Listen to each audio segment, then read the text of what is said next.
The harsh beep cuts through the background noise of the store, and the cashier looks at you with a mix of pity and annoyance. "Declined," they say, pushing the terminal back toward you. "But you just checked your account this morning, and you know there's money in there." You feel an immediate, primal flush of heat rise in your cheeks as the people behind you in line shift their weight. You quickly say, "Hold on, let me try it again." You insert the chip with a forced, confident smile. You're waiting for the green check mark, just to prove to the room that you aren't broke. Another piercing beep, declined again. The silence in the checkout line suddenly feels impossibly loud, and the cashier's polite smile vanishes, replaced by a cold, impatient stare. You pat your pockets, mumbling an excuse about a bank glitch. Then you step out of line, empty-handed and humiliated. Out in the parking lot, you pull out your phone. Your heart's pounding. You're desperate to figure out what went wrong. The app loads. And there it is, in bright, undeniable text. Available balance, $1,450. You aren't overdrawn. You haven't been hacked, and your money is sitting right there, safe and sound. Relief washes over you for exactly 2 seconds. Then, it's quickly replaced by a creeping, unsettling confusion. If the money is there, why won't they let you use it?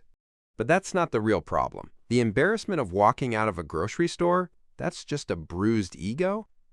The sudden realization that you're completely locked out of your own life, that is a genuine crisis. It gets worse when the reality of the situation starts to sink in. What if you hadn't been buying groceries, but standing at a gas station at 2 a.m. with an empty tank miles away from home? Or what if you were sitting at a restaurant on a first date, or trying to pay for a prescription you desperately needed? A plastic card is the only thing standing between you and total paralysis. You try to outsmart the system, opening a money transfer app, hoping to quickly send cash to a friend to pay on your behalf. You hit send. The loading circle spins, and then a red banner appears. Error. Action cannot be completed. Quote. And that's when the panic starts. You're not just experiencing a card glitch. Your entire financial identity has been temporarily severed from the real world. You sit in your car and dial the customer service number on the back of the card. You're desperate for a human voice to explain what's happening. But instead, you're greeted by an upbeat, automated voice, thanking you for your patience. "We are experiencing higher than normal call volumes," the machine tells you pleasantly. "Your estimated wait time is 45 minutes.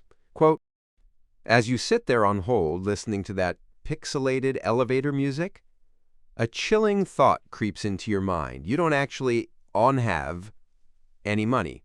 You hold the illusion of wealth. What you actually hold is permission from a private institution to ask an algorithm for access to a digital ledger. And today, the algorithm said no. Picture this. It's a Friday evening, right before a long holiday weekend. If this automatic fraud freeze isn't resolved by 5 p.m., you might be entirely cut off from your funds until Tuesday morning. In the meantime, the invisible machinery of your life begins to break down. Your streaming subscriptions pause, your automatic utility payment bounces, and ride-sharing apps, they refuse to let you into a car. Welcome to the thought experiment.